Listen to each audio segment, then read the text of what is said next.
Shalom, everyone, and welcome to another edition of Crossing Over on Now You See TV. This is one of our special homeschool editions. I am your host, Patricia Hall, and I am so excited to have our returning special guest, Nitza Moshe. Hi, Nitza. How are you this evening? Shalom. Very good. Thank you. Good to be back. I'm so glad you're back on our show today. So today we are going to continue our home education series by discussing a really important, practical, necessary topic of time management. It is such time can get away from us. And if we fail to plan, we plan to fail. And so time management is what we're going to be discussing tonight. But before we begin delving into that topic, I'd have just a few announcements. If you haven't already, please hit the subscribe button and the like button.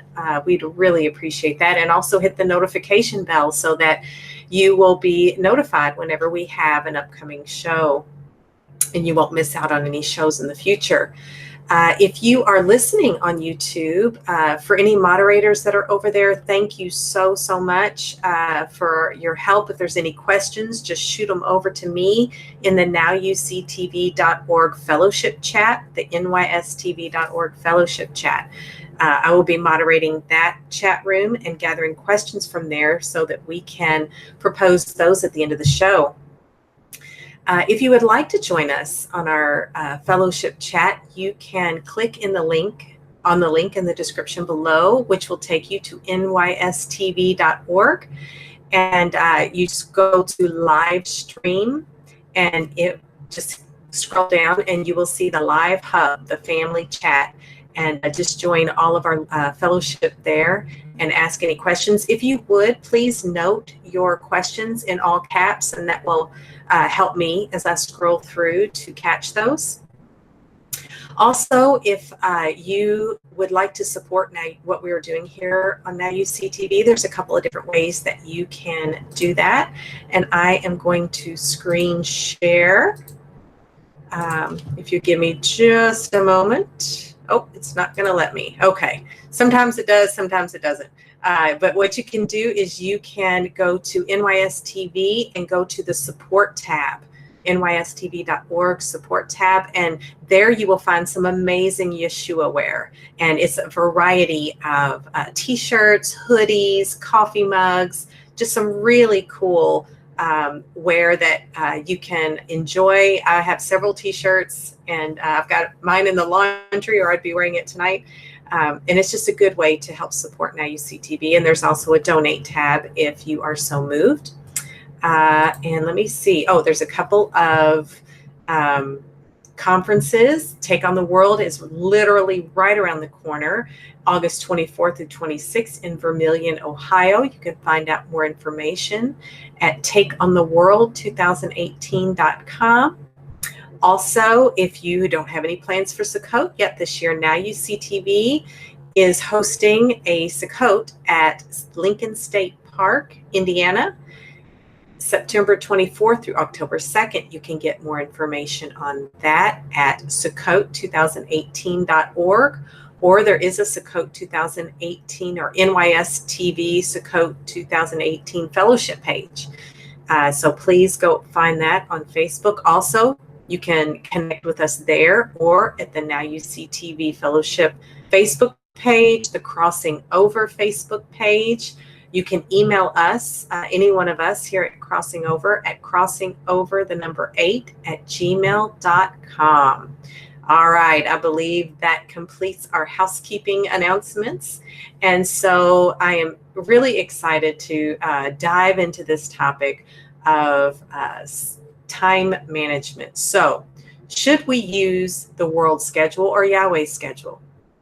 Are we to worry about time? How do we prioritize? How, as a homeschool moms, do we do it all? So that's exactly what we're going to get into tonight on this episode, and we're just going to have a practical and encouraging message for you. So let's get started on that, and I will attempt again, Nitza, to share my window. Oh, here it goes. So, all right. So this is our episode episode number 5, Practical and Biblical Scheduling. All right. So, Nitza, is there anything that you would like to say before we get started on this topic? No, because there'll be plenty of opportunity to say a lot. There is a lot to say when it comes to time management. There are all these if, ands, or buts. And just, I don't know about you, but just considering this topic is daunting. And so, very much so. Exactly. So we're going to start out right away with scripture, with the words of Yeshua. Therefore, I tell you, do not worry. Okay? We do not worry. We trust him. Abba provides all that we need. All right? So don't worry about your life, what you will eat or drink, or about your body, what you will wear. Is not life more than food, and the body more than clothes? And more than homeschooling. Exactly. Took the words right out of my mouth. Life is more than homeschooling. I know it doesn't seem that way sometimes when you're in the middle of the school year, or at the beginning of the school year, or at the end of the school year. Right. And does it even begin or end? It's continuous. Mm-hmm. Yeshua says, look at the birds of the air. They do not sow or reap or store away in barns, and yet your heavenly Father feeds them. Are you not much more valuable than they? So just some encouraging words as we start this topic. And a little bit more, just another scripture on the providence of Yahweh. Know and walk out Yahweh's will. Are we walking in the Spirit? Because Yahweh has a plan. Yahweh has a plan for your life. And so we have to keep that in mind and focus on his plan for our life. All right. So again, continuing on the providence of Yahweh, he provides all of our needs. So we don't have to worry about our homeschooling year. We just need to follow Yahweh's plan. So we need to ask ourselves, whose plan are we following? Like really examine our plan, our lives. What are we doing? And not just stumbling haphazardly, but actively participating, actively examining. Who are we following? Are we following the world's plan or Yahweh's plan? Okay, so let's just dive in deep. Now that we've considered the providence of Yahweh. Is there anything you want to add about the providence of Yahweh and focusing on? Yeah, I think we're getting kind of into little specific topics. So I guess the first thing I would say is, I was told one time that I didn't have enough time in the day, right? And I read an article or something that said basically that if you don't have enough time in the day, then what you're basically saying is that Abba didn't give you enough time. And that maybe it's really you and what you think you have to do and what you think you have to accomplish, because he's given us more than enough time in a day. Obviously, he thought it was best for us. And it's also, again, whose schedule are you going to go by? And I just want to say up front that I think that's really relieved me through the years is I think the number one only thing that Father has ever commanded us to teach our children is back to the verse show in Deuteronomy chapter 6, that he said from the time you get up, you walk out throughout the day, all the way up until you lay down at night, is you're going to teach your children an example. And it's not just all book learning either. It's just by example. How do you obey his Torah? How do you obey the commandments? So that you may not sin against God, that you may live life more abundantly and not live in cursing. So I would say that I used to say, if you just read the word every day to your child, but more than that, and it's actually harder, is to live it out in front of them every day. And so that's the first thing. If you've done that, you have accomplished more than 99% of all the other parents out there in the world. So find out who are you measuring yourself up to, number one, and relieve yourself of that, and just make sure, are you answering what Yahuwah has called you to do, number one. And then you asked the question right there in the beginning, whose calendar? Are we going to go into that versus his calendar, the school calendar? Yes, we are going to touch on that. Okay, yes. Good. So that would be the big thing is, whose time are you on? And maybe, Father always provides as he guides. So if we feel really short in that department, then it's probably us with the problem. And we need to really pray and seek what is the most important and what is at the heart of what he wants us to accomplish. And then, we'll go look at all these other tools and ideas. I really, really I just want to emphasize a couple of things that you said, because it kind of pricked me as you said it. So if it pricked my heart, maybe it did somebody else's. And that is, he's had me in this process for a while of examining the words that come out of my mouth. And one of the phrases that I used to say was, there's just not enough time in the day. And something that you just said made me realize the implication of that, of what we're really saying is the 24-hour day that he made is insufficient. And that's truly the implication of that saying. And it's a lie, because he made the day perfectly. Everything he made was perfect and good. It was very good, including the 24-hour day. And so if I am catching myself saying there just isn't enough time, that's not the truth. That's not the truth of that statement. What's going on is I have too much, or I'm not organizing my time well. So we'll discuss later about prioritizing and organizing and really grabbing hold of his plan and letting go of anything that's contrary to his plan. So I just really wanted to, I loved when you said that, because it just kind of, it really got to the crux of what Yahweh's been trying to teach me. It just, I have to remember it all the time. So Exactly. All right. So as we go on, let's start talking a little bit about planning the school year, time management for the school year. So things to consider are calendar, subjects, together school, checklist, and notebooks. And we're going to flesh out each one of those as we move on. And the first thing is the calendar. So yes, we're not in the world, but we are of the world. So it's very important, like we talked about on the episode where we discussed the legalities of homeschool. And if you didn't catch that episode, please, I think it was episode number 2. I think so. Yeah. Yes. But go back and watch that. But the most important thing is for you as a homeschool educator to do your due diligence and check the laws in your state, because every state is different. And so we may have to keep a school calendar. We have to know how many days we're required to homeschool based on our particular state. But just because we're already keeping 2 different calendars. If you're walking this walkout, we have to at least keep track of the world's calendar as we walk in the Father's calendar. So we may have to implement, just depending on where the state that you live in, some of that. But again, there are organizational tools for that.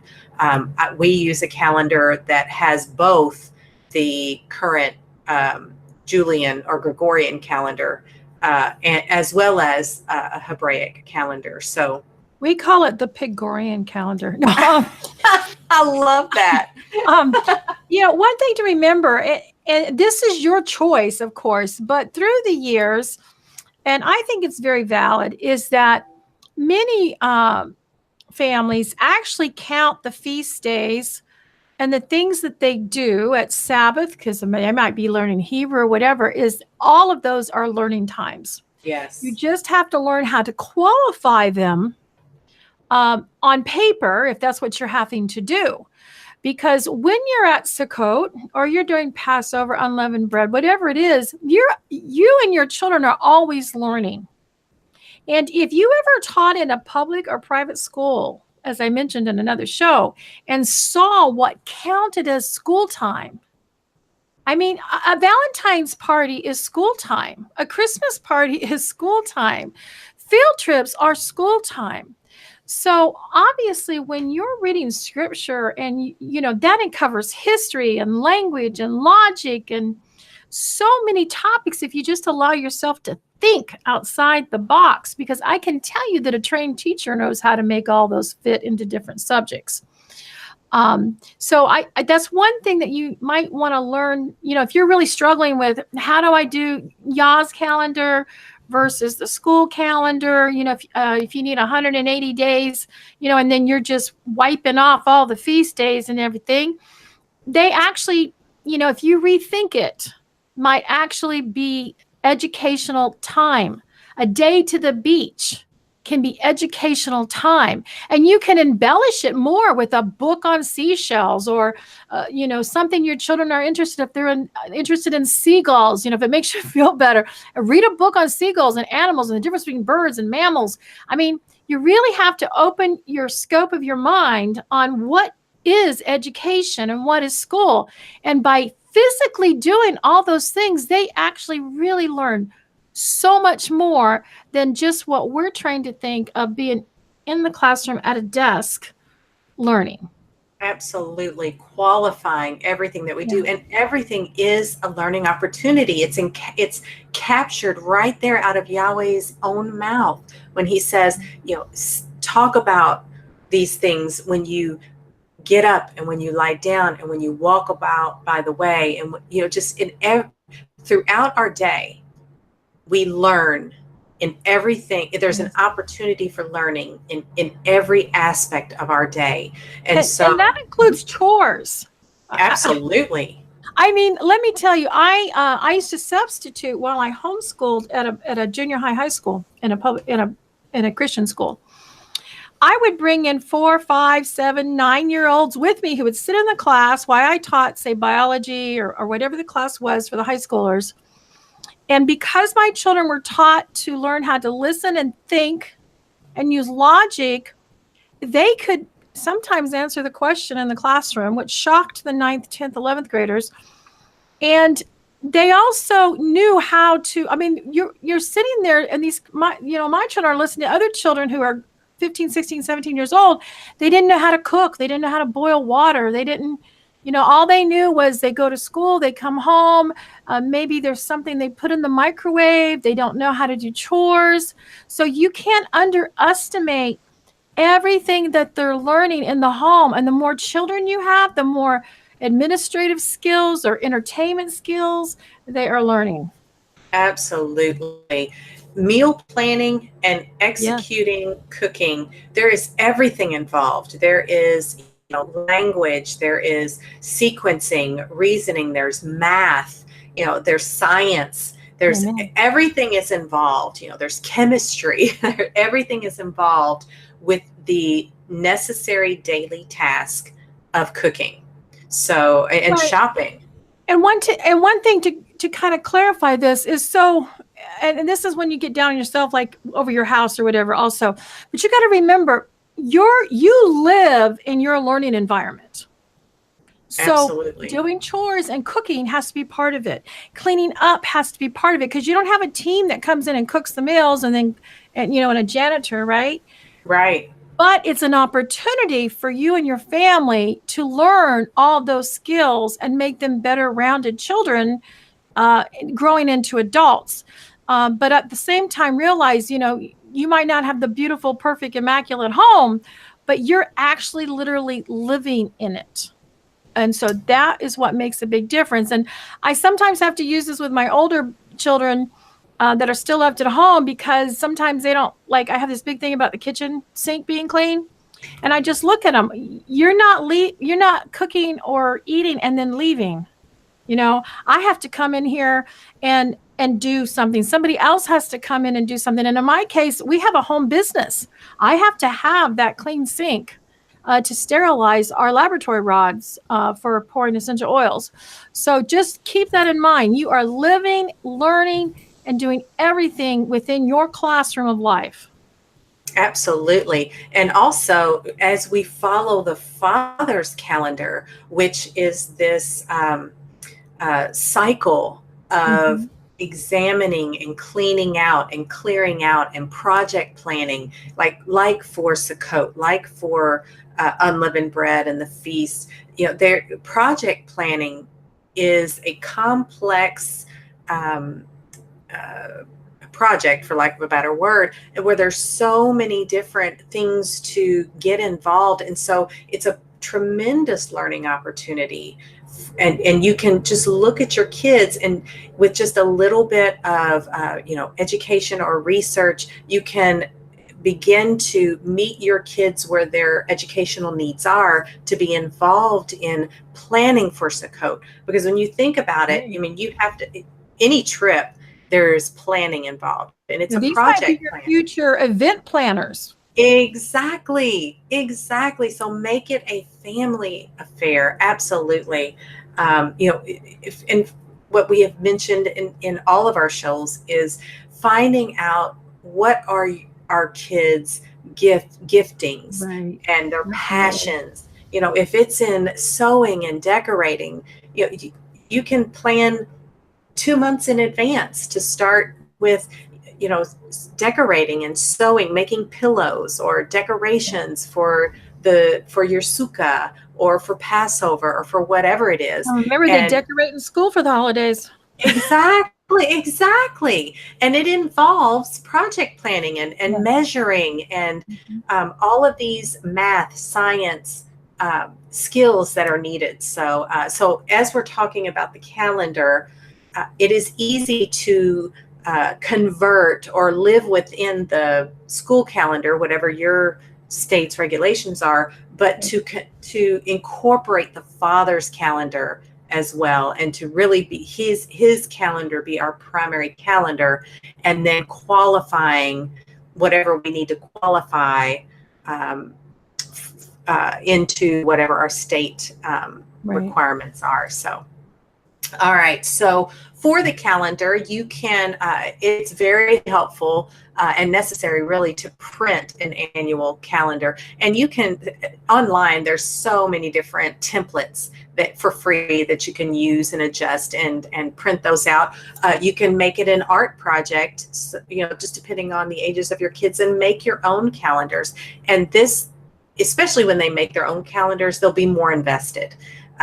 For me, I have a primary binder that I have my calendar in, but then we also have a communal calendar out in our kitchen that we all use. Everything is incorporated into that calendar. So whatever works best for you and your family, whatever system, definitely explore and just see what works best for you all. But to mark off the days you're going to take off. So for feasts, you want to mark those off.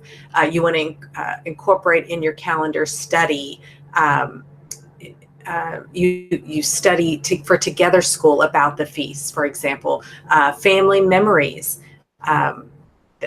the time that you need off for school, assembling with others, food prep, cleaning for Passover, packing for Sukkot, those kinds of things. You want to think ahead, plan ahead, and schedule that time in. So it may not just be, Sukkot may not just be those 8 days, but a week before, 2 weeks before. You can plan in your calendar for time that you need to take off, but also for planning as well. So what are your thoughts on that? In my case, I would never list those as days taken off. What I would list them as days that are different from the average school day. And, depending on what you do on your feast, ours might include different topics on relationships. It might include Hebrew. It might, whatever it is that you're doing, just learn how to extract the skills that they're learning and document it. Capture it. That's the big thing. It's the documentation of what what is this? What did we do today? Planning skills can be logical skills. And like we said earlier, so that is something, it takes time to learn because we're not used to thinking that way.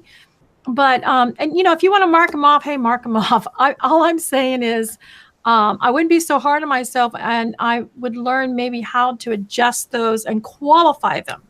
You might not want to count them as a full school day, depending on how many hours a day and, the grade level of your child with the state. But, if like at Arsico, we're probably going to have a Hebrew class every day. There's workshops on different topics. We have a retired general who comes in and teaches like mapping and compassing.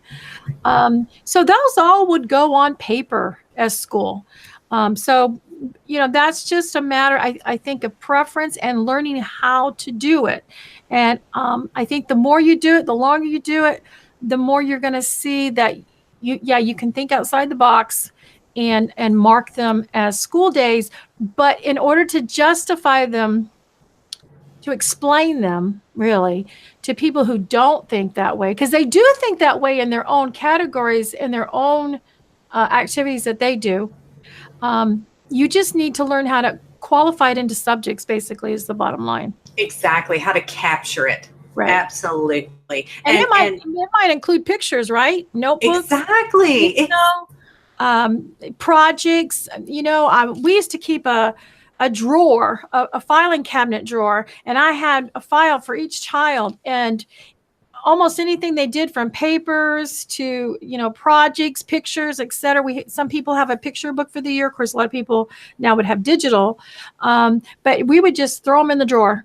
So that if anybody came along and asked, because I personally got to where I didn't want to document everything all the time because I figured I had more of a life than that, I would just dump it in the file. And if anybody came and asked, I would just open the file drawer and go, here, this is what this child did. So. Absolutely. And it's called making the most of every opportunity. Yeah. So even if you're traveling, in the car is an opportunity to talk about where you're going and, bring up different subjects. You could play, Hebrew learning or wherever you're going to travel is an opportunity to educate. And also after an event, because you brought up how to document. Yes. It would be such amazing. It's just depending on different passions and skills. If you've got a child that's very artistic, making a scrapbook, a memory book of the event of the school year, a newsletter, your school's newsletter, those skills that are needed to make and develop a newsletter. And they send those out to family members and they love it. Absolutely. It's not only a way to capture and document, but also to teach and develop the skills that are needed in this world that we live in. The electronic, the digital skills of creating a newsletter. And so it's just, and that again is school time. Right. So it's just capturing it and developing those skills. So. A little more on calendar is just to mark the days that you're going to take off for vacation, travel. But, even in traveling, it's an opportunity, like I just mentioned, mark off field trips. If there's sicknesses, you can document those, although I haven't really done that. Basically, the only days that we really take off are the high holy days where we are to rest. And so it's not that we will read scripture and things like that, but I don't have any assignments that are assigned to our kids because we aren't to work. So that's just a conviction that we have. And then there's a really good resource. All of the majority of the information presented in this PowerPoint comes from Homeschooling Torah. If you haven't listened to the curriculum show that we did with Craig Elliott and have not heard of Homeschooling Torah, they are a great resource, just incredible resources on that page. So again, you can find that on homeschoolingtorah.com.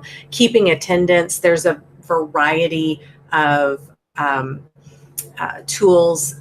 They're from one-page calendar where you just check off the box. Again, you need to check what the requirements are in your state, but there's so many different templates and tools with regards to attendance keeping. So any thoughts on this, Nitza? Yeah, I mean, you just got to use what works for you, whether you do an overall calendar, individual calendar. I used to have a notebook in a section for each child. Of course, that depended on how many children I had too at the time. And I really do like the homeschooling year round, because you can still meet your criteria of numbers of days as long as if they allow your flexibility of when school starts and when it doesn't. But pretty much, if you have it documented, I think that's the biggest thing, is the documentation. Absolutely. That really, to me, is the biggest issue. And showing work, because that's what talks to these people, that are going to ask questions. So yeah, I think that's all good. And they're good sources. And there's all kinds of sources out there and ways that work for you. Absolutely. And even when my kids were in the public school system and that system did not have year round, during the summer, I had assignments for them, reading, writing, arithmetic. It wasn't all day, but they had their assignments during the summer to help keep their skills up, because an idle mind is not a good thing. Idle mind and idle hands is the devil's playground, I think. That's right.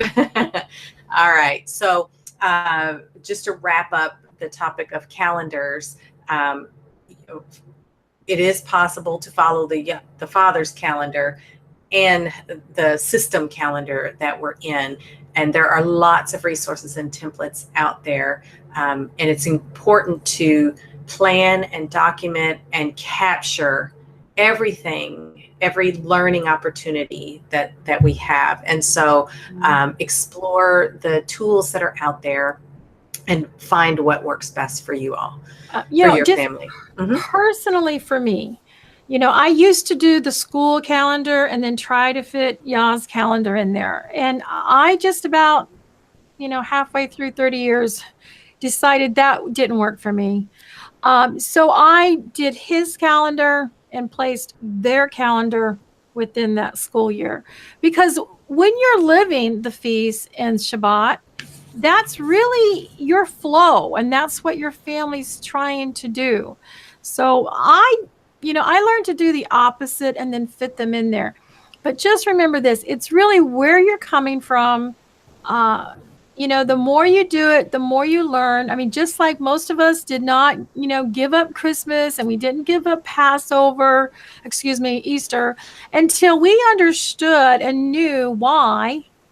And we had something to fill that back in, because we didn't want to just throw out something we thought was wrong. I mean, we wanted the resurrection, right? We wanted to celebrate him. But when we learned the proper context and the proper way to look at it, then we said, oh, we don't need that anymore. We're going to throw that out. Now we're going to look at it this way. To me, yes, it's much easier to work on his calendar and work everything around it. But don't beat yourself up over that, because you're having to start with what you know. And as I try to explain to my grandchildren, sometimes not everything's perfectly right or wrong. It's more about, are you walking towards the light, or are you walking back towards the darkness?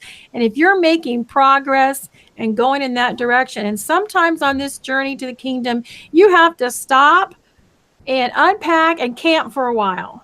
Yes. But I encourage you not to camp too long, or, it might not be the right time of season. You might get wiped out with the storm or something. But just remember, it's okay to stop and take a look back and stay in a place for a while. But just make sure your mindset and your goal is to get back up on that trail and go forward. Absolutely. And that's what I love about the Father's calendar. And there is a difference between being on his calendar and incorporating the necessary components of the system that you're in versus working from the calendar of the system that you're in and incorporating the fathers. There is a huge difference in that. And we do the former now. We focus on, we live in the father's calendar and incorporate the necessary components of the system that we're in. But he's our primary focus. And I loved that you differentiated that. I really do. And one thing I found, especially in the beginning, was it's amazing that when the world is very busy and hectic, we're at very much peace. We don't have that Christmas craziness. We don't have that October Halloween craziness. We don't, we just don't, because it's like, even on Sabbath, it's like when the world's really busy, we're at rest. Absolutely. And, when we're, and the same, when we're busy with the cold or whatever, they're busy resting or doing whatever they do. They just don't get it. So we're actually almost on two opposite ends of the spectrum of when the busy times are, and it helps you not be in all the craziness of the stores too, Absolutely. And built within the Father's calendar is, like I mentioned earlier, this cycle of examination, cleaning out, organizing, and routinely checking the path. What path are we on? And making sure we're not going to the right or to the left. So there is this pattern of examination built within his calendar, within his holy days. The weekly and built days of rest are built in. And so it is such a blessing to be on his calendar and on his schedule. As it relates to subjects, plan out the subjects that you're going to be studying this year, and in a broad sense first, and then look at how to learn the necessary skills within, or the necessary skills and topics within that subject. So when you're looking at the subjects, look at what can be done together and look at what must be done individually. Look at when are meals going to be, and not from a rigid standpoint. Okay, it's 4:00. We have to stop and then move on to this. That's what the world does. That's what the educational system does. Okay, the bell goes off. We've got to stop what we're doing and move on. That's what's great. The flexibility of homeschool is a blessing. But just looking at from a cyclical standpoint, what can be done together, what must be done individually, when will meals be, when will other activities be, and you must incorporate times to play and explore interest. So what are your thoughts on this topic of subjects? Well, because I had many children at many different ages, I love the stuff that we can do together. And of course, it depended on the age and the differences. But for instance, I got to where I only concentrated really hard on reading, writing, well, basically English and math and Bible. And most of the time, most of Bible can be done together unless you give extra assignments or something to an older child. But we would do most of that as a family. But I would need maybe, especially if there was a big span of age difference between an older child and a younger child. So I might take my oldest daughter and do her math and English first thing in the morning. But she loved to cook and organize and take care of the babies and be an administrator. So once she got that stuff down, then she would go and prepare the meal or watch the younger children.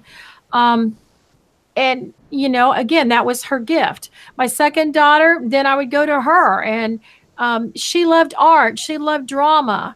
And so we would do her math and English, and then she would go off and entertain the other children and play dress up or whatever it was, singing or art or whatever. Also, these children really learn when they realize they can help their younger brothers and sisters. Some children naturally do it, and you got to tell them not to be so bossy. But those are, it's a family dynamics, and so you as mom is trying to figure out, how am I going to get that specific time in with each child, and that's what I did. I focused on math and English and Bible, And then as the child got older, depending on what they liked or didn't like, this is where I might say, okay, for history and science, I want you to do a self-paced curriculum, unless they liked textbooks.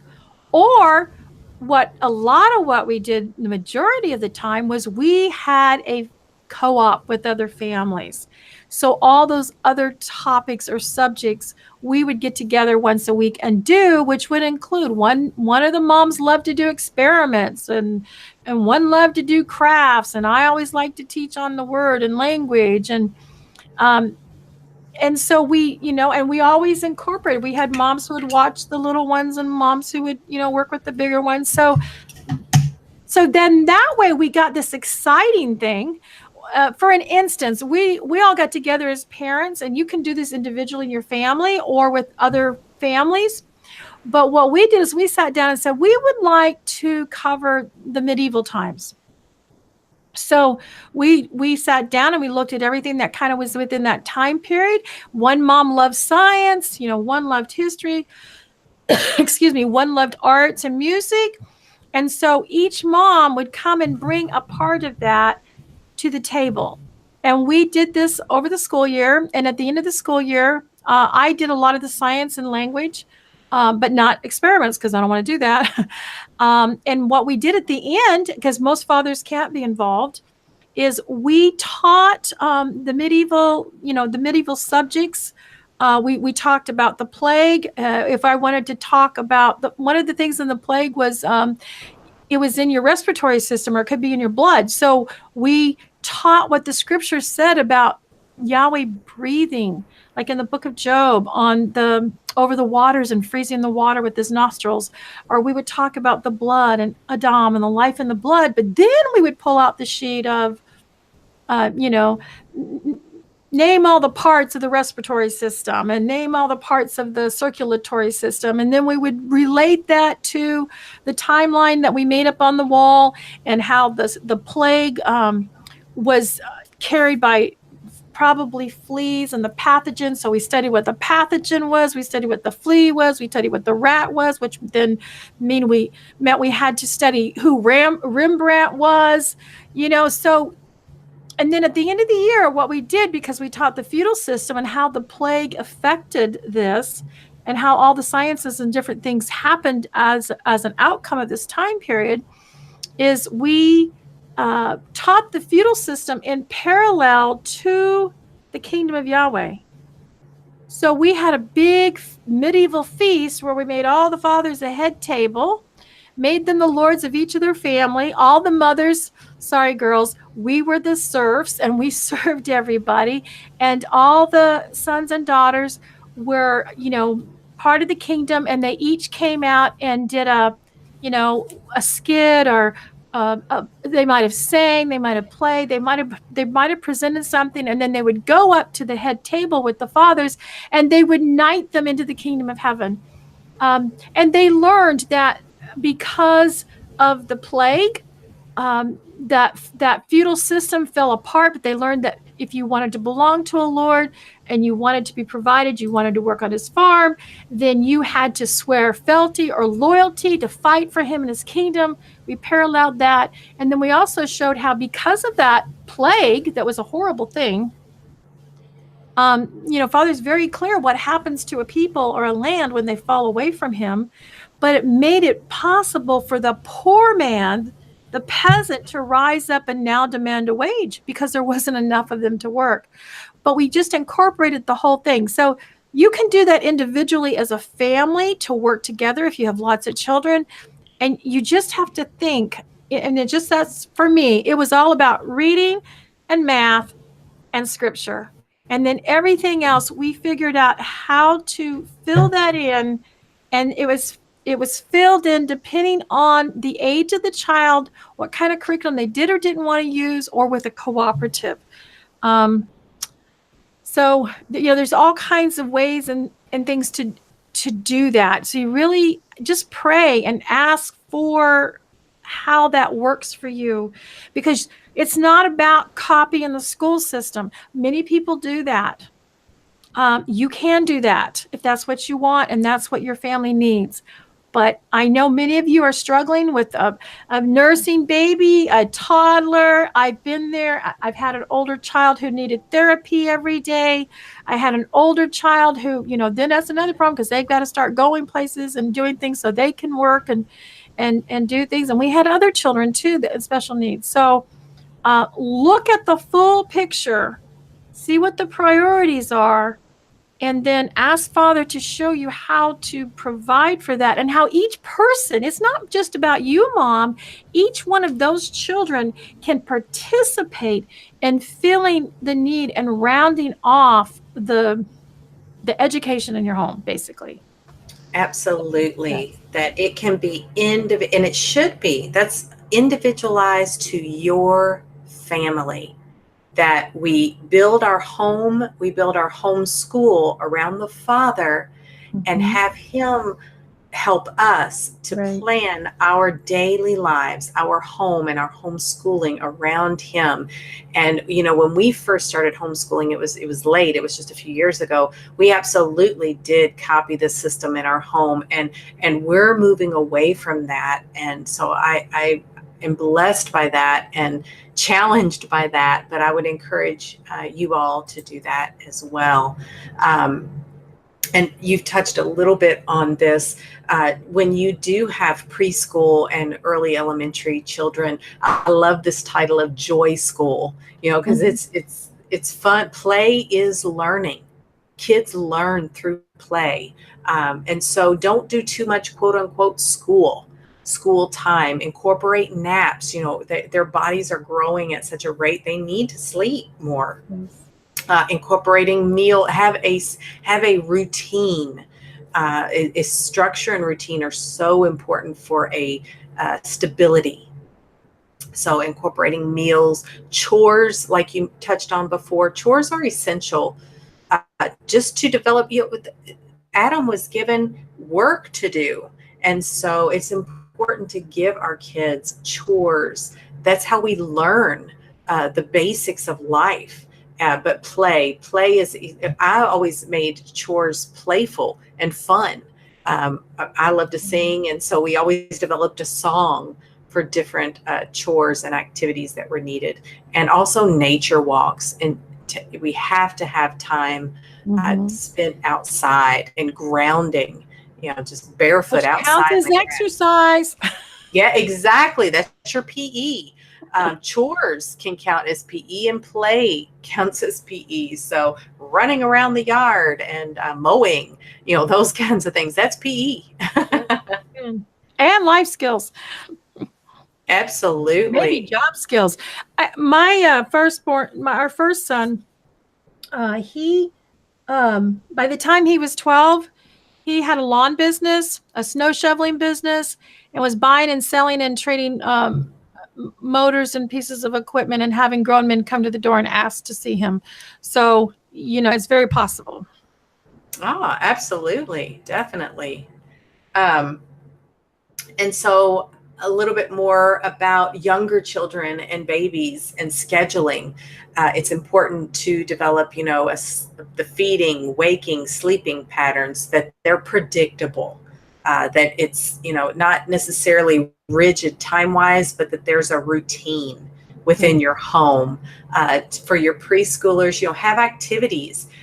You had mentioned a very practical rotating help from the siblings, that there's a learning time, a creative time, there's outside time, and there's rest time.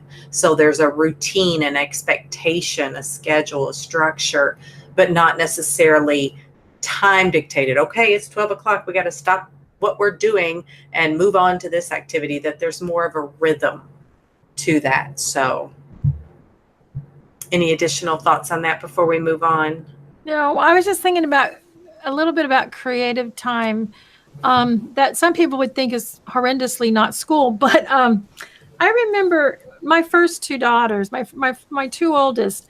My oldest hated to sleep. It was just a real challenge to get her to sleep every night. And we're talking hours. It didn't matter if she slept with us or didn't sleep with us. She might scream because she thought she might miss something for up to 2 or 3 hours to go to sleep. She passed out one time standing up in the corner of the crib. So, and she then, of course, she was very difficult to wake up. But, and her sister was just a newborn. And so they were 4.5 years apart. And so what we did, I finally thought, this just isn't worth the hassle and the struggle. So what I did, of course, going to sleep was still an issue, and I might have done more herbs or something if I was that smart back then, but I'm not. I probably would use some melatonin, or something, and make sure I watch their diet, etc. But what I came to do, which really worked for her, was she hated to get up and get out of bed. So what I would do is I would take her, pull her into the bedroom with me, tuck her in, cuddle her in, and we would read our Bible. We would read history together, and we might read something about science together. Now remember, we're talking kindergarten, first grade. While I'm in the bed with an 8-month-old nursing. But she loved that cuddle time and that time to wake up. And she she still learned, but it just wasn't sitting at the table. So after an hour or so of that, then she would get up with no problems and be ready to go and do everything else, So maybe sometimes certain children just need more tactile, more time in a different way. And you just got to figure out what's going to work. So I guess that would come under creative time. Exactly. Oh, I love that. Yes. Cuddle time. I love that. I love to learn that way. Yes. And learning what works for each child and each season in your home. So I love that. And, even sometimes, this seems distractive because it's not like the classroom. But I remember when she was 8 or 9 years old, she loved her 4-year-old sister come sit on her lap and just hang off her back while she was doing school. Right. And you know what? Life is our classroom. Yeah. Our entire home is our classroom. Yeah. Our entire property, wherever we are together, that is our classroom. Life is our classroom. Right. And looking at Together School, which is as much as possible. Yeah. So, or I guess I should have asked you the fill in the blank. Yeah. Parental instruction is as much as possible.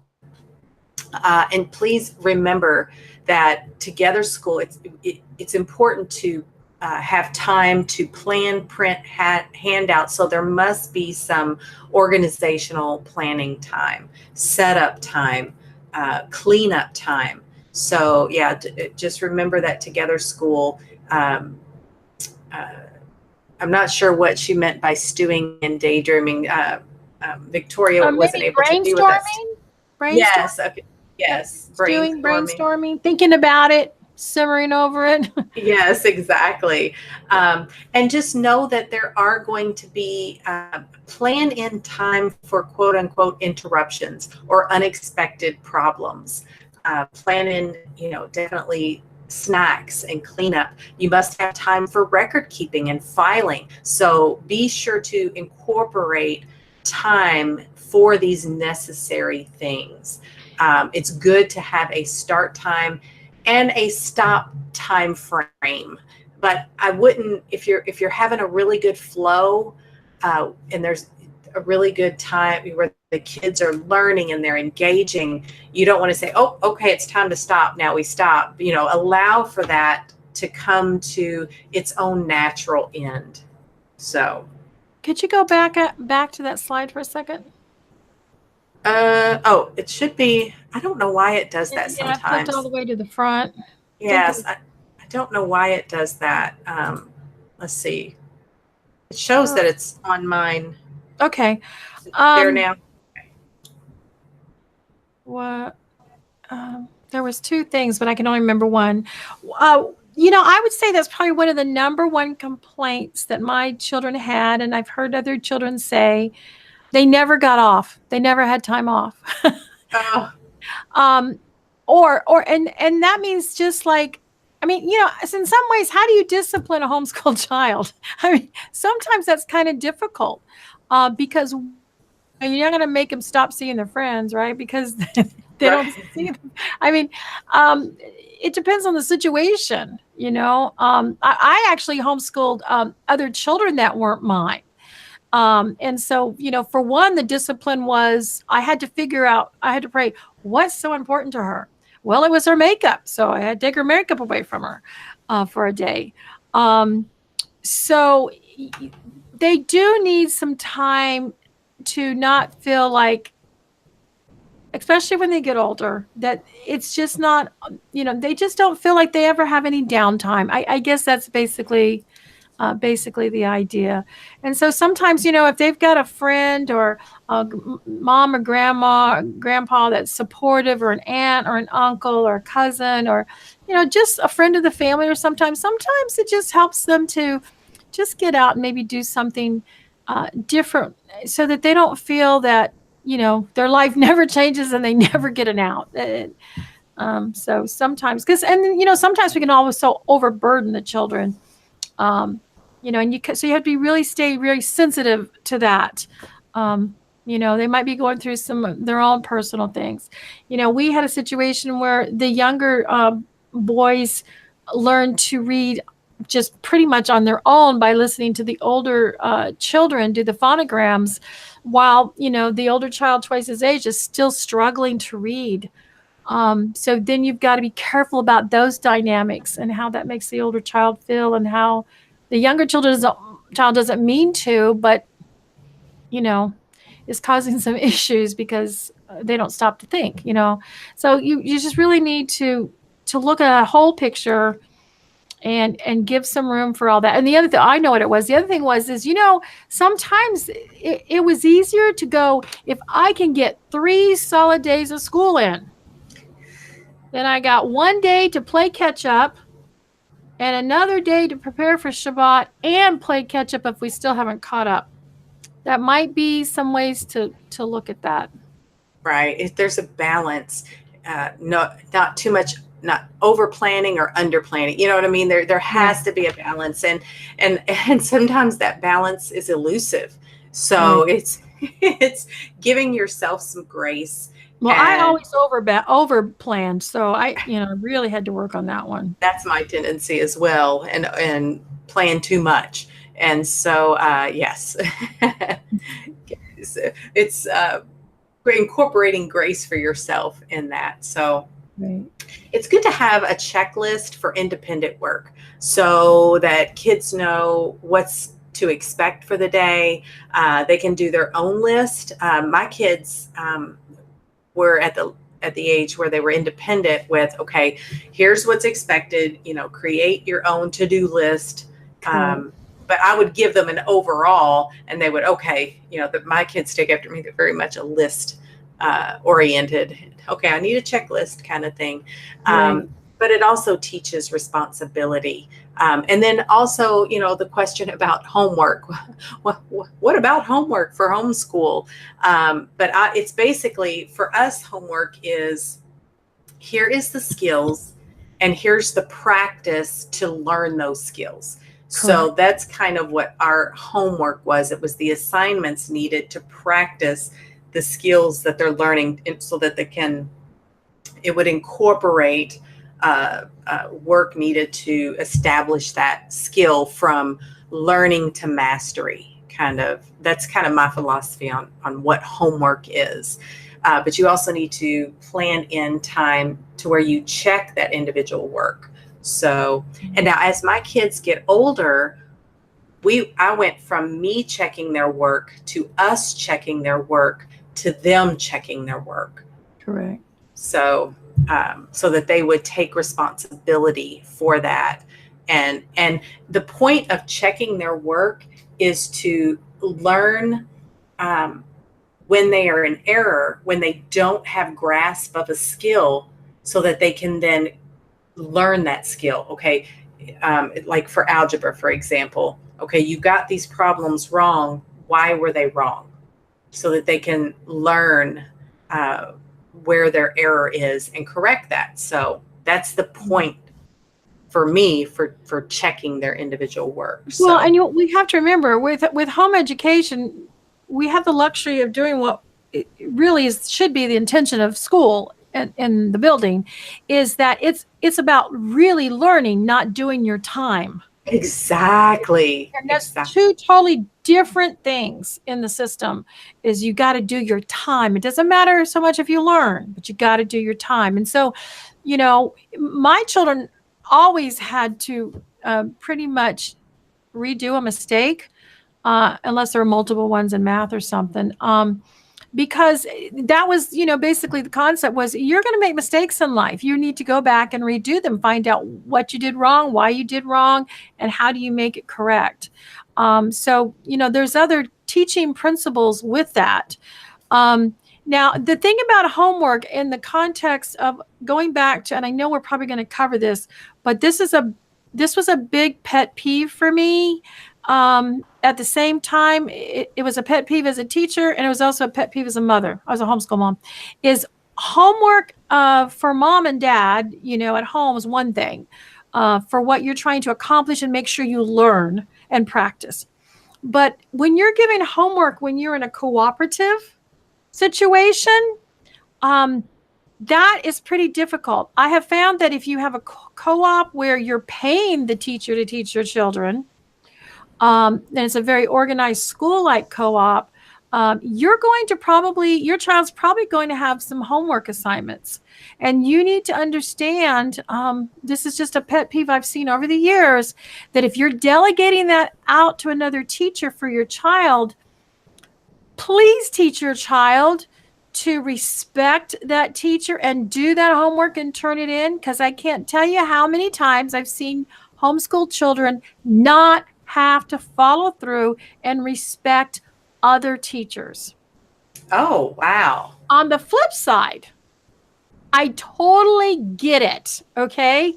I'm the homeschool mom. You took this homeschool co-op class and she gave you this assignment and you didn't do it. And I didn't have any time to spend with you to help you do it because I've got a toddler, a baby, a 6-year-old and a 10-year-old and a 15-year-old. You know what I mean? I totally get it.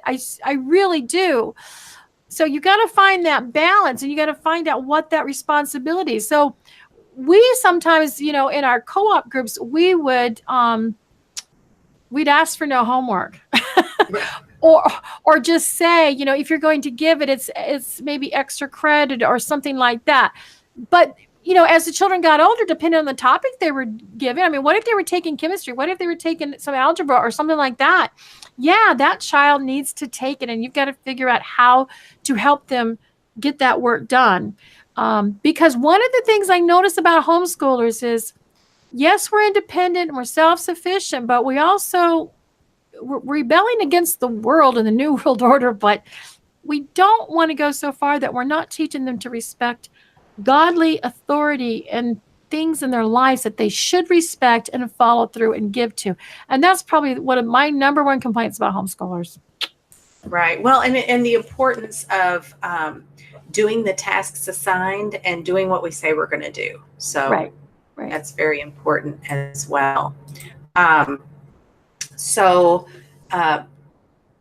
on the subject of notebooks, so it's important to look at like what kind of school we're doing. Are we doing a paper school or a digital school or a mix? So that kind of goes back to what type of curriculum you're going to be using. There are a lot of digital out there, but there's also paper out there, and there's a mix. So we've experimented with a mixture, but my kids especially one of my kids really likes paper. The other likes a mix. So they can do some things online, but both of my kids like to write with paper.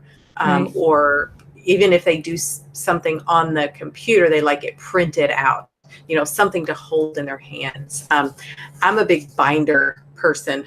I like to have things organized in a binder. And so it's with notebooks, it's good to know like what kind of school you have, but there has to be some type of documentation, whether it's digital or paper, handing out paper weekly or monthly, being sure to have it organized in some type of fashion, whether it's in folders or binders with dividers. I'm a big divider person. I love the subject notebooks, the subject binders, where everything is, each of my kid has a binder and a place to put the binders and the books at night and on weekends, a way to organize it so that it's put in its place and out of the way. So your home doesn't always look like a classroom kind of thing, so that you can rest and your child can rest. Even though, sorry, go ahead. I was saying, depending on the age of the child, you can actually have their assignments and their calendar or schedule in a notebook for them. We used to use the, the plastic square, like milk crate things. Oh, yes, yes. And so their books went in there, and their notebook, and that's where we would record the grades. So I had my big planning book, but then they had theirs. And so that was also made it easier for them to put it away at the end of the school day and keep their stuff together. And if we traveled, then they could just pick that up and go with it. Absolutely. I have a rolling file cabinet. That's where my stuff is, because, our space is a little bit limited. So, but then it allows it to be mobile. So I have my desk, but I also, we work at the kitchen table sometimes. So I have to be able to roll that. So just kind of explore and also utilize the resources that you already have. You don't have to go out and buy a bunch of stuff. If you have kids that like to be hands-on and build things, maybe you can build cubbies. Like that can be very much an educational opportunity. So just kind of see what you have, work with what you have, and play with what you have, and see what works. And recycle and repurpose. Absolutely. I find that kind of reminds me, I saw something funny at Messiah West Coast Camp. For those that are old enough, we used to have autograph books. I remember those. Okay. Well, and then, a lot of times when people leave at the end of a school year or camp or whatever, they'll sign each other's T-shirts, right? I had never seen this before. Some of these kids actually took a box and they opened the ends of the box and placed it around their bodies, and then they just walked around and had people sign their boxes. And I guess they take their boxes home and then hang them up on the wall and decorate the walls. Anyway, I'm just my point there with what you were talking about was, some children might want to repurpose things to be functional for something that you're doing. Absolutely. We love to reuse and recycle. It's economical, but it's also eco-friendly. Right. So also when you're planning your school year, look at your space, your home, and where is your place for school. We do a combination of a space in our kids' room, their desk, but also at the dining room table. So, do you have a school room? If you don't, we don't necessarily have a quote unquote school room. We don't have that much space in our home. I know some people do, and that's a blessing. Is it at your dining room table? Is it portable? If it is at your dining room table, you have to have a structure, organized space to where you can, take the stuff and put it away when school is over. So then you can use your dining room table for meals and such. Storage, a place to collect their independent work, a designated place where children know where to go to gather their daily work and where to turn in their daily work, because it's important that your space be clutter-free, generally speaking. Now, we live in our homes, so at times there is clutter, but there must be be organization, and kids know where to go to get their work, to turn in their work, to put things where things go, where they live, where to put things away. So, any more thoughts on that? No, that's pretty good. Gotcha. All right. And then it really depends on lifestyle, it really does. Exactly. And just developing a rhythm and a flow and a pattern. And on that note of planning your school year, other things that on mom's schedule, priority is your time with the Father. Because and again, like I mentioned it at the beginning, if you fail to plan this in your schedule, you are planning to fail. And if you do not have time, if we do not have time with the Father scheduled into our day, and I cannot emphasize enough the importance of doing this first thing every single day, just to get your rhythm right. Yeah. Then you're setting yourself up to fall apart. And I would even say do that in the middle of the day if things just get really crazy. Just do a timeout. Right. We used to sometimes just, I mean, it didn't necessarily have to be for bad reasons, but sometimes we would just actually do what we called a praise break. Ooh, I love that. And just do some praise music and dance around. And of course, it's sometimes harder to get them back together, but sometimes, there might be something going on in your life and you're snapping at the kids, or you got one kid who's being a real pill and it's breaking your heart because it's ruining it for everybody else, and sometimes you just need to go time out. Maybe a praise break will do it, or just, a timeout, say, you guys can go play or something. I need to go pray, and a beautiful story that I love is the mother of Wesley, the Wesley brothers, Charles Wesley, and I'm a blank on the other Wesley, but they're the ones who started the Methodist Church. And Susanna Wesley, she had like 20-something children, and most of the time her husband was in jail for debtor's prison. So she had all these children to raise herself, and they were dissenters of the Church of England.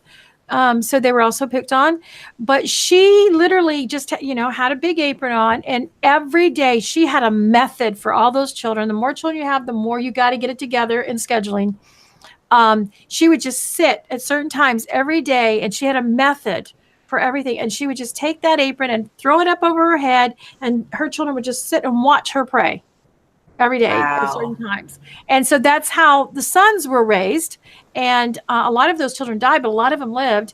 And then they started that same methodology, and that's how we got the Methodist Church. So interesting. I did not know that story. That is amazing. If you can ever get, I love this. I don't know if they're still in print. I assume they are. They're called the Sowers series, like the Seed Sowers series. There's like, I don't know, maybe 20 something books in that series. And it's a wonderful way to teach history and science through these biographies of these people. And one of them is on Susanna Wesley, Kepler, Sir Isaac Newton, Johnny Appleseed. I mean, all kinds. And those are just really lovely ways in a story of their life to read about them. And those are the kind that I would read out loud to my children too. Oh, wow. That's so encouraging. Thank you for sharing that. Mm-hmm. But it is important that we have time with the Father. And so scheduling that in, but also taking that time. There were times, all of us have those times where we need to recognize, okay, you know what? I need a break. I need to go pray, and maximizing that break so that we are refreshed and renewed. And spending time with the Father is in His Word and with Him. That's how we find restoration. That's true restoration when we spend time with Him. So I did find them on Amazon, Sower series. So Isaac Newton, David Livingstone, George Washington Carver, Abigail Adams. I mean, the list goes on, Wright brothers, etc. They're just wonderful little Mother Teresa even. So if that's something, you're interested, look into that. Oh, thank you. Probably on the Christian book distributors too, CBD. Excellent. Thank you so much. And in planning our school year, it's important to not only plan time with the Father, but if you are married, time with your spouse is essential. We cannot allow anything to interfere with that primary relationship in the home, in the earthly primary relationship. Of course, our Heavenly Father is our primary relationship, but on this earth, You cannot sacrifice your relationship with your spouse for anything. So that is important to do that. That's incorporating date nights, incorporating time to catch up together, just, to keep each other informed of what's going on in our busy lives. So, and that's really, I mean, that's for men and women. I know we don't have a lot of guys watching, but women, sometimes we do, the men on one hand are really working hard to provide so that you can homeschool, right? And then they kind of think that they're taking the back burner. So just maybe, hey, ditch school one day and send the kids to the zoo with somebody. I don't know, or play with granny or something. I don't know. But if you just maybe take a time every now and then and just really plan something special for your husband, and husbands, one of the biggest things I have seen through the years is women that are just burned out because they don't, they don't have any support. They might, that varies. I mean, I know a lot of men work long, hard hours to make all that work, but they still need to know, that you're praying for them and the children every day. They still need to know that you are at least emotionally or spiritually behind them, even if you can't physically. And of course, if you can physically, it's a huge deal. And may I say, there is nothing more attractive than a man who will go in and help in a way, even if it means doing the dishes or bringing home a meal or just going off and playing with one of the kids or taking one of the toddlers. And then, go out of your way, men. Set up that special night with your wife. And it doesn't have to be something expensive. It could be, a peanut butter and jelly, if she's not allergic to peanut butter, picnic, it's really important to take that time and get together, or you see burnout. And I'm telling you, I have seen so many burnouts and relationships destroyed because they were so busy serving in the church and serving in the congregation and serving the children and waiting on the kids and making sure, they gave them a Christian education, only to come to the point where they didn't make enough time for each other.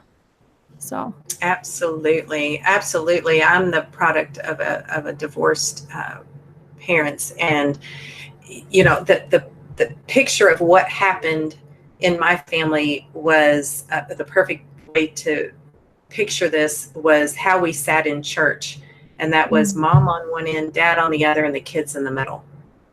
Yeah. And so it's just so important to not allow anything to come in between that relationship and to minister routinely with each other. And you're right, it doesn't have to be expensive. What's essential is to know your partner's love language.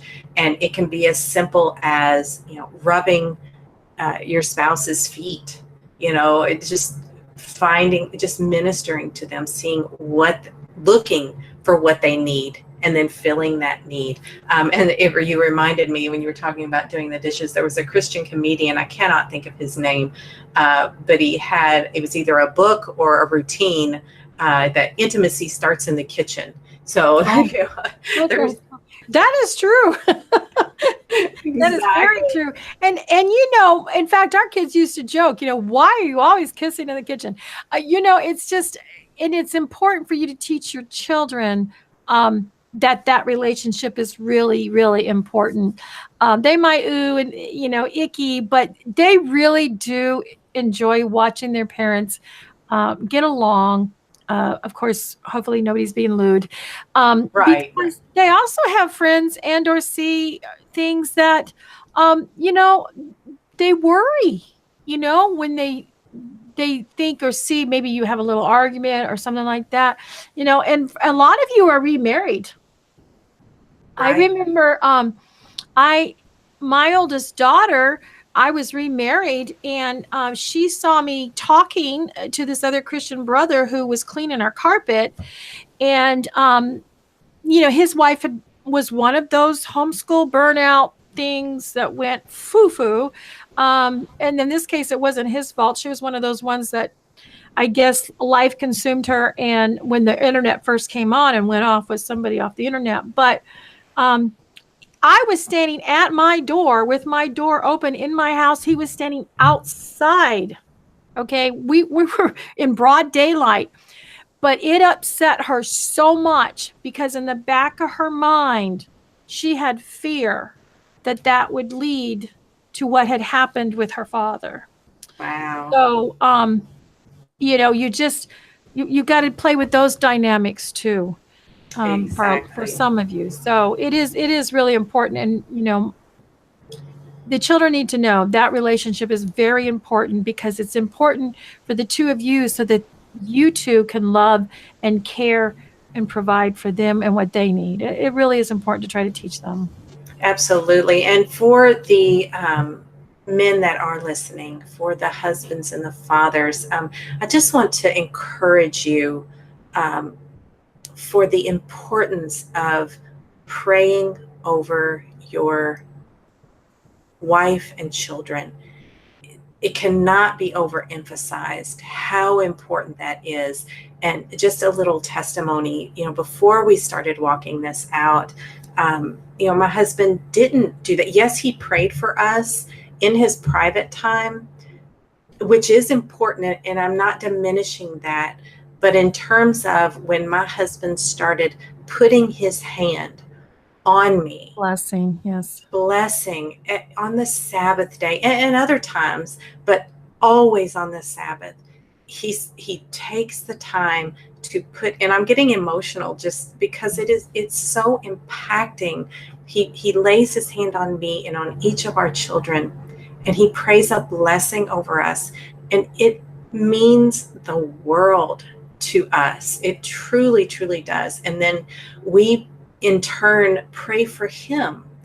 And so it's just so important to do that, to spend that time together in prayer, praying for each other and with each other. So yeah.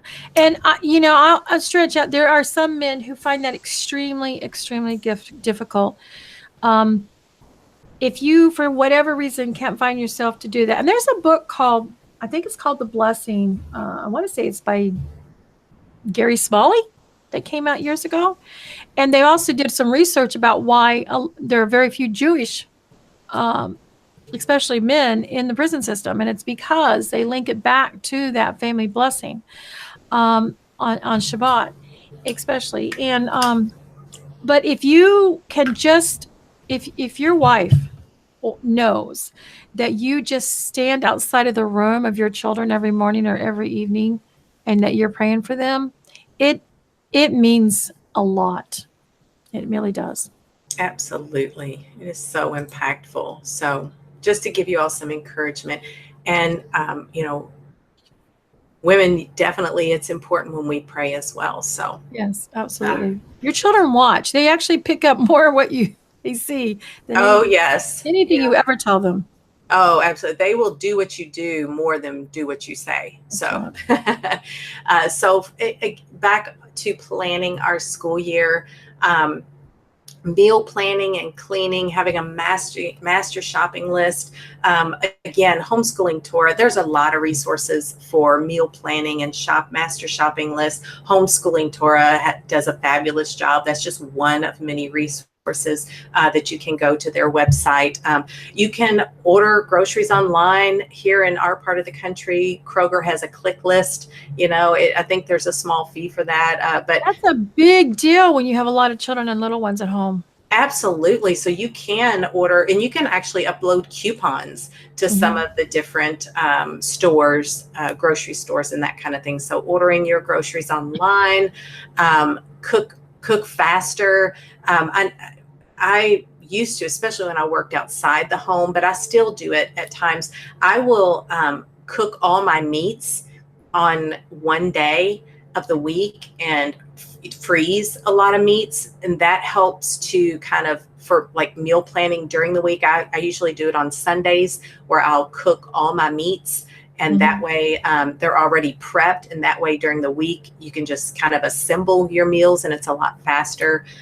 Reduce the clutter in your kitchen and your pantry, a routine cleaning out. I do it on our garbage days. That's when I clean out the fridge and Once a month, I try to clean out the pantry, look for the things that are expired, although I'm very organized. I don't like to throw away children, food. Make them Sherlock Holmes, and they got to find all the stuff that's growing old in the fridge and clean it out. Absolutely. And that could definitely be a routine chore. A chore chart is essential for a homeschool family. You must have a chore chart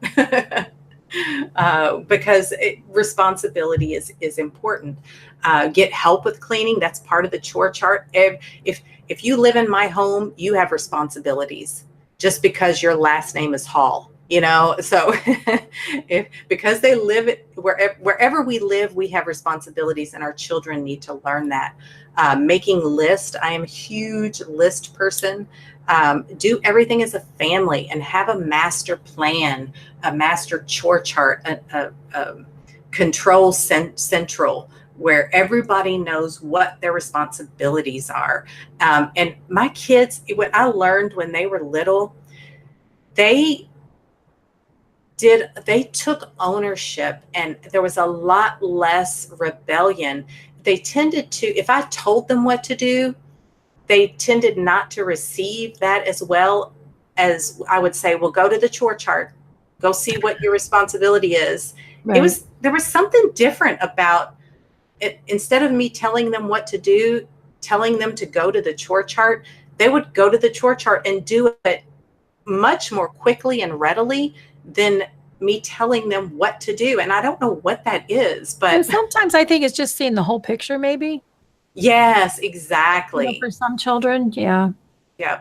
And also, and they can check it off, etc. Exactly. I was going to say, so for some of you, this used to be big. I don't think he's online anymore with his cleaning supplies and kits. But there's an author and a man who just was really big in the homeschool industry called Don Aslett. That's Don as in Donald, but it's Don, Aslett. And one of the books he wrote was called Clutter's Last Stand.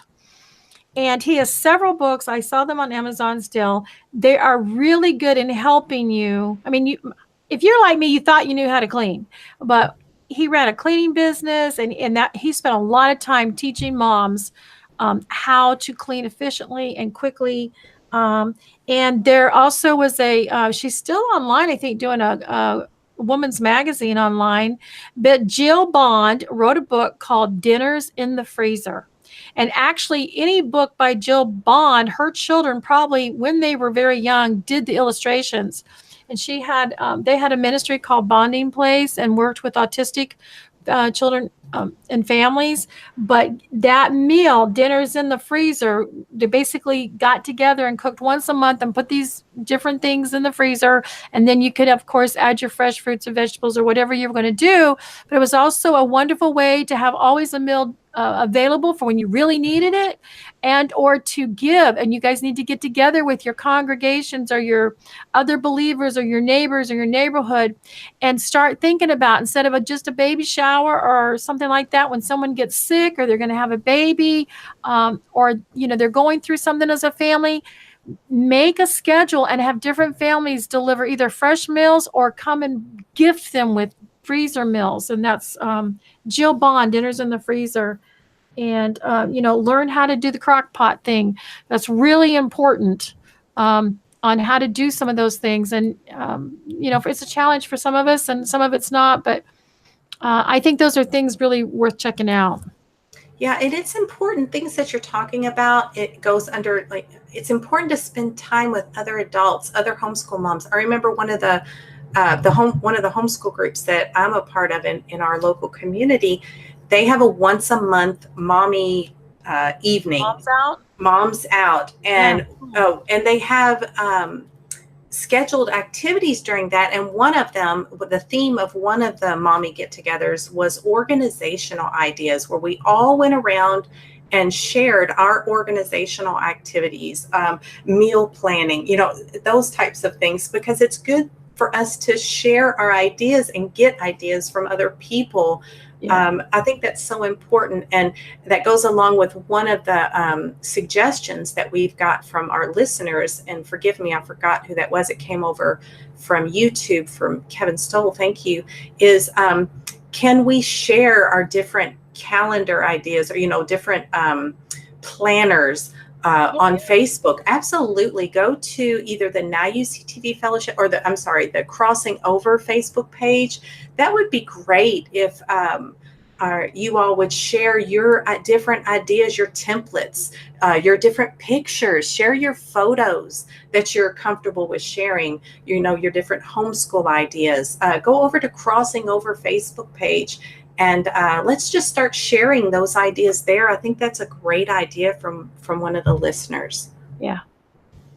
Awesome. All right. Troubleshooting. So what is working and what's not working? Again, we talked about earlier, I mentioned assessing, examining. You get your plan together. If we fail to plan, we plan to fail. So we get our plan together, build in routine evaluation periods. You have to evaluate your plan routinely to find out what is working and keep doing that, and what's not working and tweak that. So tasks need time. There's no such thing as spare time. I know as a mom, and I don't have that many children, but especially those with more children, there's no such thing as spare time. We don't have spare time. Right. But examine, what's working, what's not working. Are you allotting not enough time for a specific task? The wrong time of day. I know you mentioned you shared the story earlier about your one daughter when she was younger.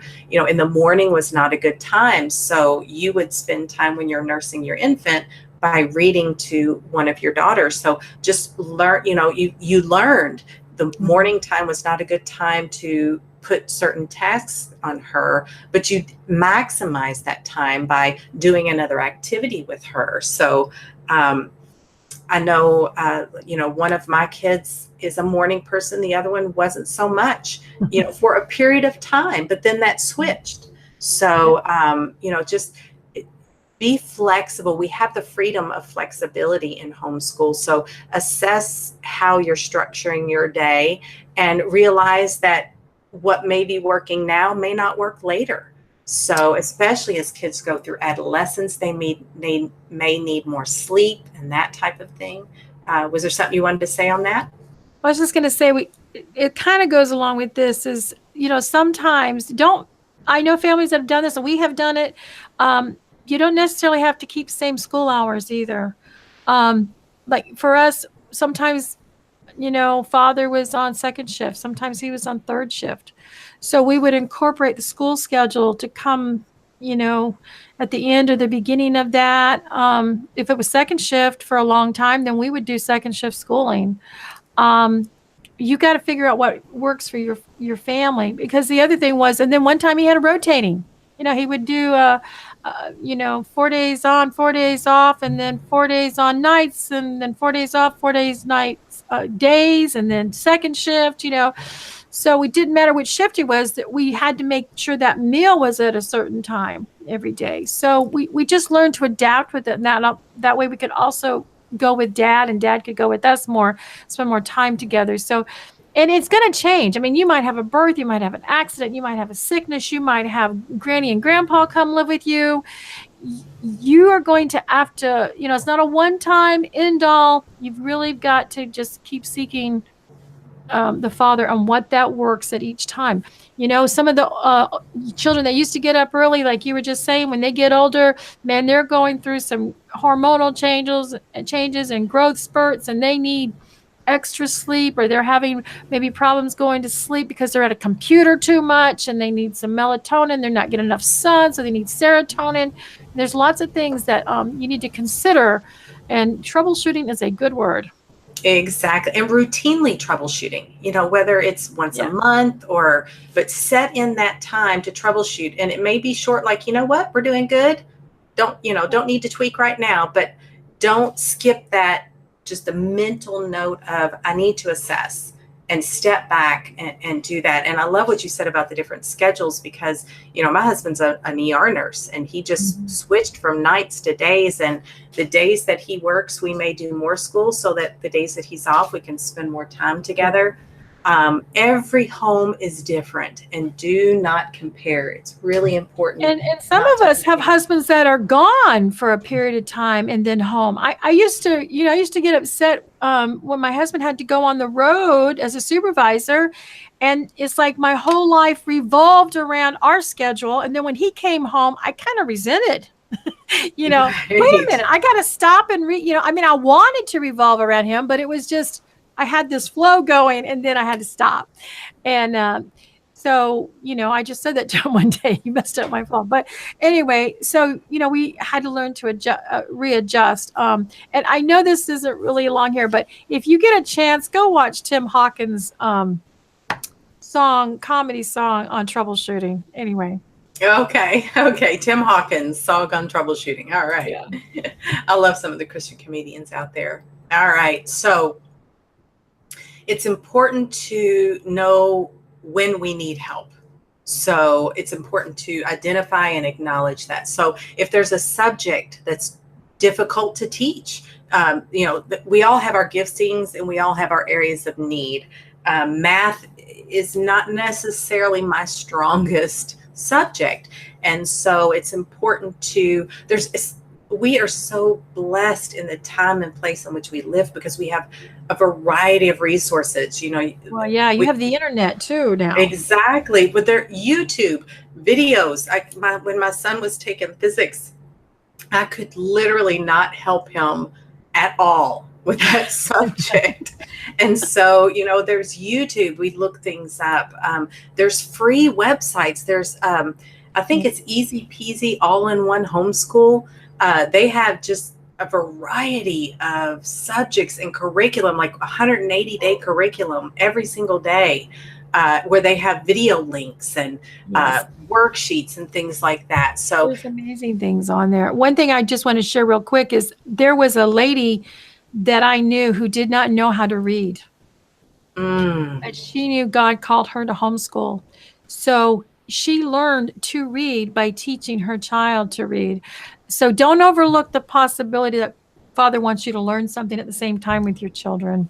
Absolutely. Oh, yes. He is teaching me that with math right now, and with my daughter's high school math. So, so definitely if there's a subject too difficult, follow the Father's lead.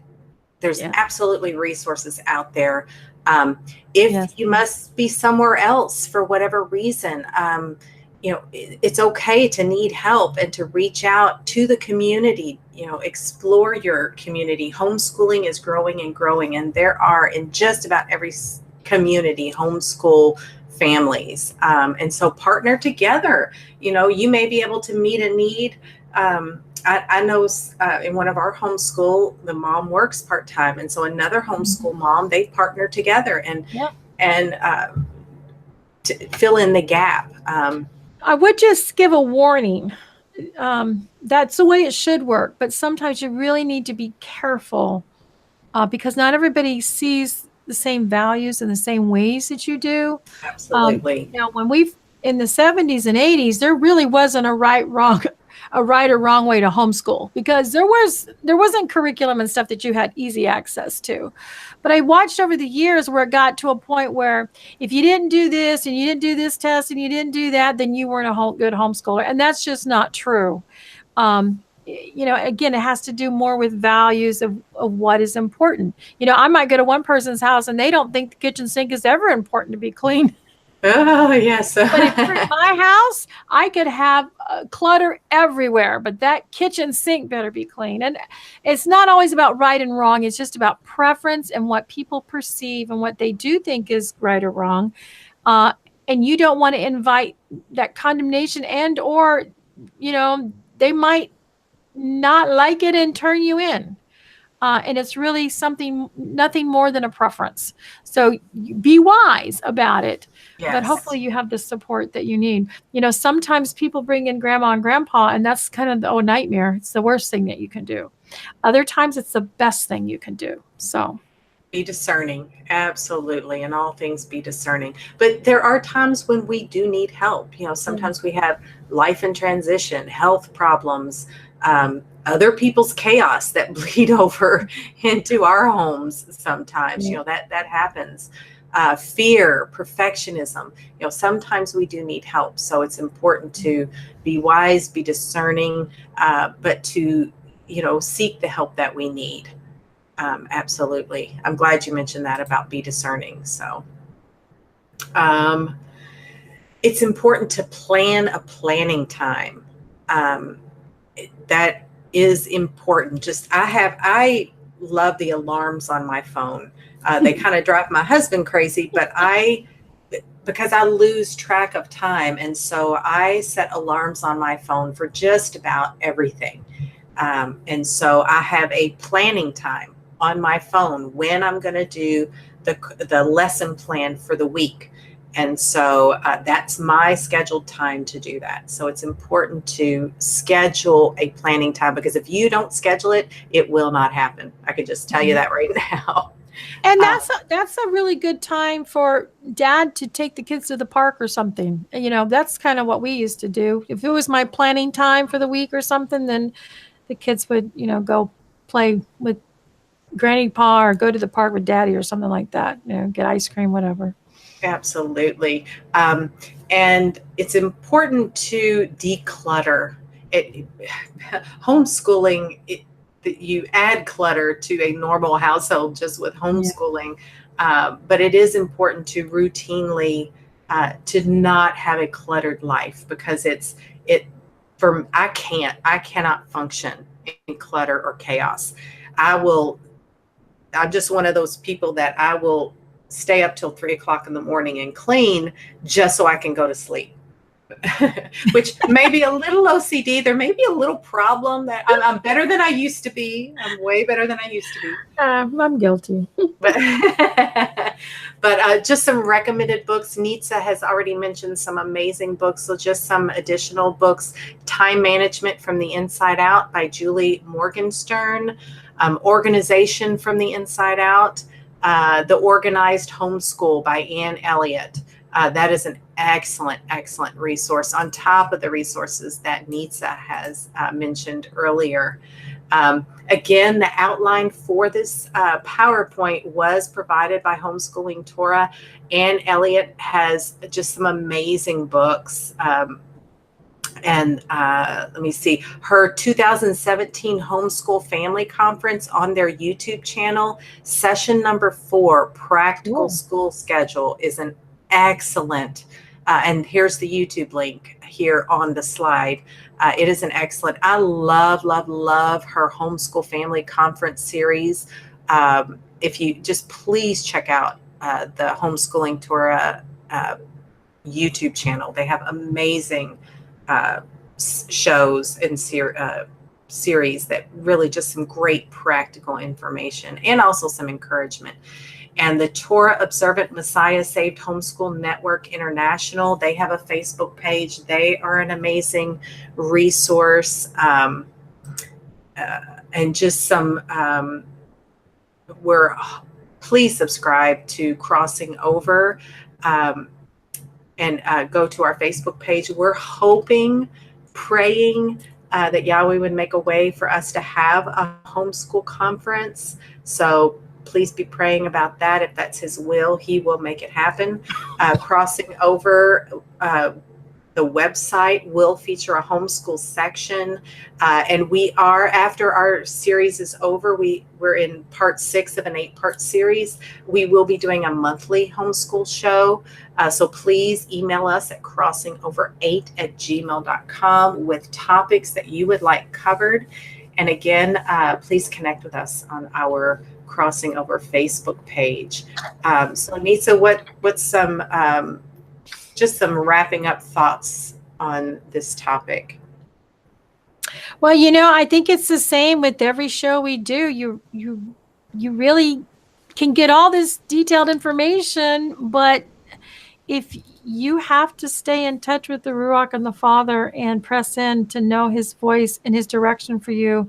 I mean, there's lots of people that can give lots of advice and help you, and there's books that can give you help, but the bottom line is you really need to seek and find out what it is he wants. And, he'll give you help through people and words and books. But the bottom line is really knowing his voice and knowing his direction and resting. And, how they have these different hymns and songs, Yeshua, I love you, I'll never let you go.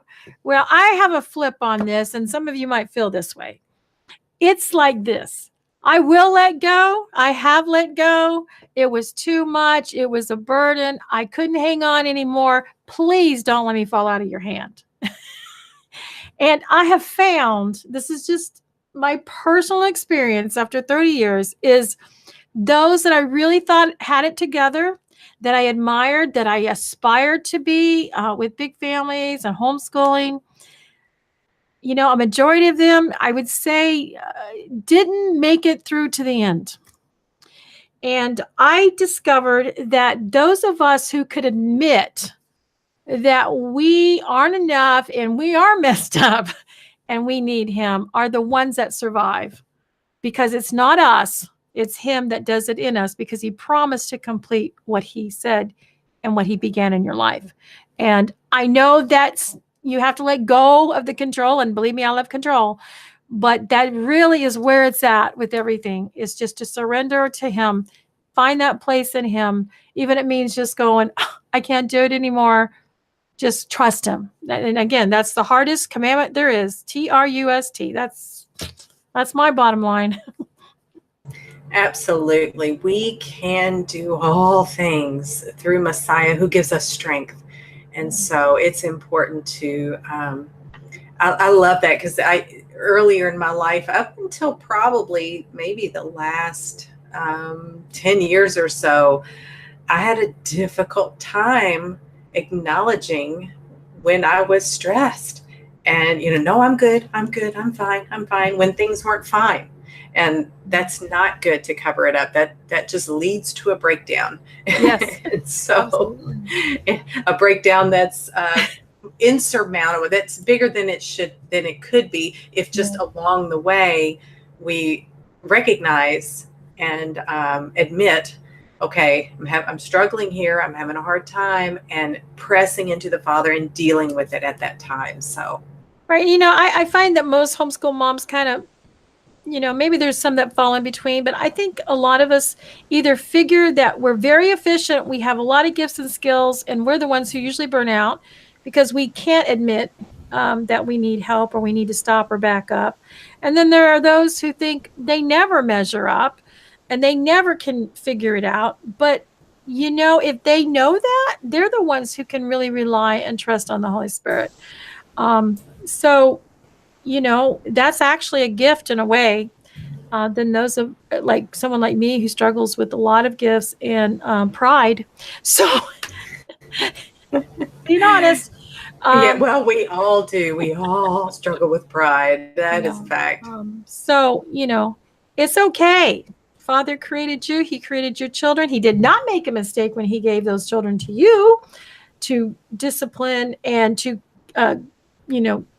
hack away at your rough edges. And he also, and I have told my children many times, if they have problems with me, they better take it up with Father, because he knows what they needed to create them and grow them into what his purpose is for them. It's a two-way street. So, and homeschooling is really about, when you're all said and done, pretty much is about building you and your character. So, but thankfully you in turn build theirs too. Absolutely. Our children do definitely. My children, in the very beginning, my relationship with the Father, my faith, that is the primary gift that the Father gave me through my children, was to build a relationship with him, because I realized how woefully inadequate I was to be the kind of mother that I wanted to be. And I'm extremely blessed that the Father gave me the husband that he gave me. I'm so very thankful for my husband. He is such a gift and a blessing and an amazing father. So, and we just, go ahead. I have this big heart for those who don't have amazing husbands. And I know you're out there, and I've been there. Not in that situation now, haven't been for 25 years, but if you're a single mom or you're a mom and your husband's not on par in so many ways, I can't tell you enough how much more you need to press in, and Father will walk with you and be with you every step of the way. Just continue to love and honor your husband and trust the Father. It may not end up the way you want it to be, but He's in it and He will get you through it. I've been there. I know what it's like, and it was a miracle just to get permission to homeschool. And so, hang in there. I know it's hard, but everything that you're going through is creating and preparing you for what Father has for you and your children in the future. And just trust Him. It will come out with fruit, even when it looks like bad fruit for a season. And I know you're out there, and I just know I remember what it was like to sit there and listen to the good husbands and good wives talk about how great it was, and it wasn't so great for me. It was a living hell. And so I just want to say to you women out there, He is more than enough, and He will get you through. You just got to trust Him. Be encouraged, and cannot overemphasize enough the power of prayer. Just bathing in prayer and pressing into the Father. Absolutely. And those of you out there who do have good relationships or don't, pray for those people. Reach out to them and help them, because I feel that's what Father's called us to do. Absolutely. We're all here to make one little piece of the world better today for someone at some moment. Even if everything around us is black and dark, we can bring some light somewhere to someone in the situation. Yeah, we have the light from the Father that we are commanded to shine, to let our light shine. Absolutely. Well, I'm so grateful, Nitza, that you were able to join me on this show, and hopefully Victoria will be back with us next week. Thank you each. So what's our topic next week? I don't know off the top of my head, but I moved it. Oh, wait a minute. We did special needs, and we did schedules. The next one is testing and graduation. Excellent. Yes, we graduated our first homeschool student, our oldest, this past school year. So that was wonderful. So we'll talk about next week. We're going to talk about testing and graduating. And so thank you so much for each and every one of you who have taken your time to listen in. And we just thank you. And Nitza, if you would please give your contact information so that people can get in touch with you. Yeah, you can go to remnantremedy.com. There's contact information there, or you can email me at Nitza, Nitza at remnantremedy.net, or find me on Facebook, Nitza Moshe or Remnant Remedy. Thank you so much. Thank you. All right. Thank you all who have joined us. Please connect with us on Facebook. And until next week, we bid all of you all shalom. Shalom.